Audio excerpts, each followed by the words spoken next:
Now we'd like to just share a brief video right over here.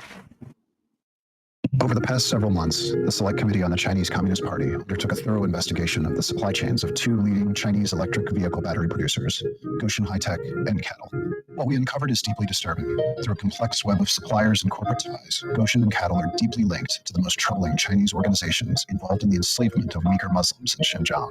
Gotion and Cattle source products or services directly from companies involved in the Chinese Communist Party's ongoing genocide against the Uyghurs. For example, they both work with the Xinjiang Production and Construction Corps, or XPCC. XPCC is a Chinese Communist Party paramilitary organization that facilitates modern-day slavery in China. The XPCC provides forced laborers to nominally private Chinese companies, including, according to our investigation, alleged subsidiaries of CATL and Gotion. It is so bad, it is blacklisted by the United States government. According to experts, the CCP uses the XPCC to control, intimidate, disperse, and ultimately break down the Uyghur people until there is nothing left of their culture. But the troubling connections don't stop there. Gotion's supply chains are directly tied to a number of other CCP-owned bad actors that are forcing the Uyghur people into forced labor as we speak. We cannot allow these companies to continue to operate in our country, exposing American companies and consumers to their slave labor-tainted supply chains. That's why Chairman Mueller called on the Forced Labor Enforcement Task Force to immediately place Gotion and Cattle on the Uyghur forced labor entity list, which would prohibit Americans from importing products and services from either company. America cannot be complicit in the Chinese Communist Party's ongoing genocide.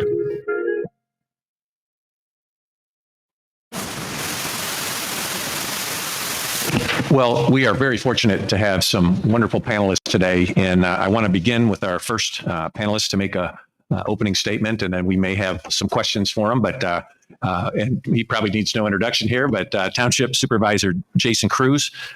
Jason is a resident here. He's played a significant role in this community, continues to do that, and we're really pleased to have you hosting us today, as well as you sharing your comments with us. Thank you, Congressman. Appreciate it. We took office on in November's election. We had a recall election here in our township.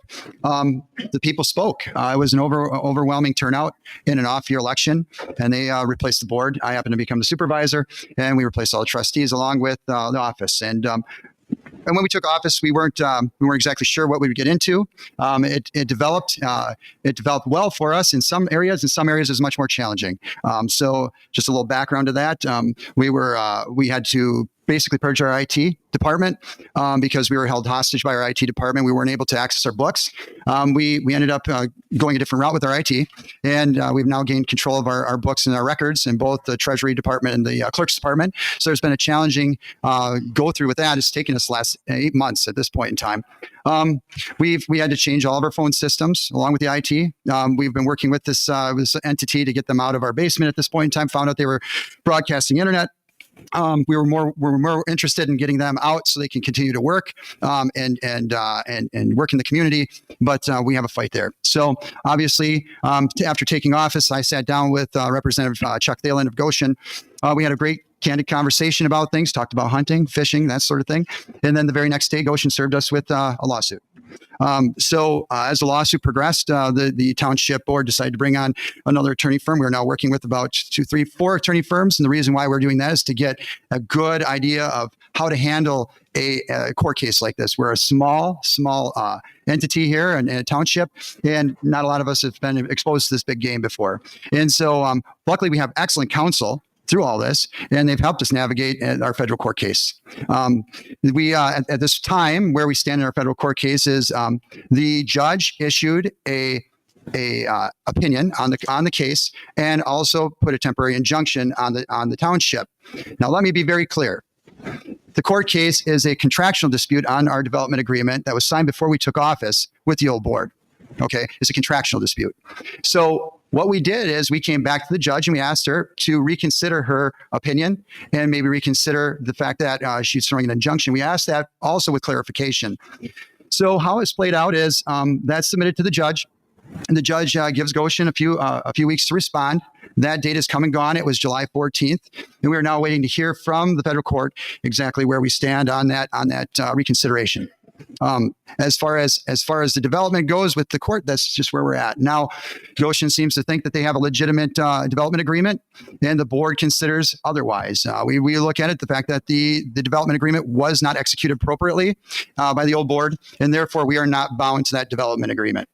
Okay, so what Goshen said is they said, well, hey, you cannot take these resolutions out of your through your processes and legislation that were put in by the development agreement. The board moved forward, removed some resolutions, and that's where the dispute came in. So that's where we're at this point. Thank you very much. I just have a couple of quick questions. Absolutely. I know there have been some environmental concerns that have been raised. How are those concerns being addressed? And then also, what steps can be taken to ensure transparency in this process?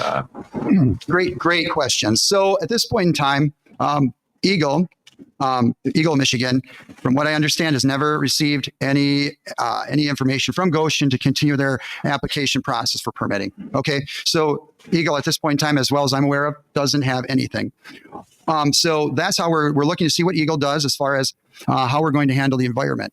Now, on our end, we took back zoning control from the county so that we could have some oversight on what happens on this project. The whole project is located in Green Charter Township.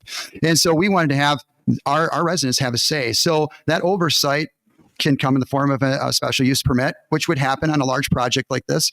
And then at that point in time, the residents of Green Charter Township can come for a public hearing, and then we document all their comments and their concerns, and then we'll go to a vote of our zoning committee or commission rather. So there's a little bit of oversight. That's where we're set up. It's how we're set up to operate at this point in time, and that's where everything lies. So. Thank you very much.